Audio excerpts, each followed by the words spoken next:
ഇന്നത്തെ വർക്ക് വെച്ചാൽ നമ്മളെ ബാത്റൂം റിനോവേഷന്റെ 2ാം ഘട്ട വർക്കാണ്.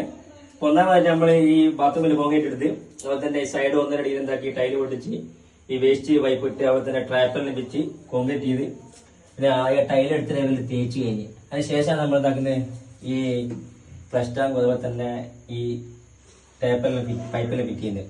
ഈ കോൺക്രീറ്റ് ചെയ്തതിനു ശേഷം വെക്കുന്ന വെച്ചിട്ടുണ്ടെങ്കിൽ അടിക്ക് അളവ് കിട്ടണമെങ്കിൽ നമ്മൾ ഈ കോൺക്രീറ്റ് ശേഷം വെക്കുന്ന നല്ലത്. അതുപോലെ ഈ ഷവർ ഇവിടെ സീലിങ്ങിനെ കൊടുത്ത് അതുപോലെ തന്നെ ഒരു ടാപ്പ്, ഈ ടാപ്പിൻ്റെ ഇപ്പുറം തന്നെ വേറൊരു ടാപ്പ് കൂടി കൊടുത്തിട്ടുണ്ട്. എന്നുവെച്ചാൽ മേലത്തെ ബാത്റൂമിൽ ഹീറ്റർ ഫിറ്റായിരിക്കും.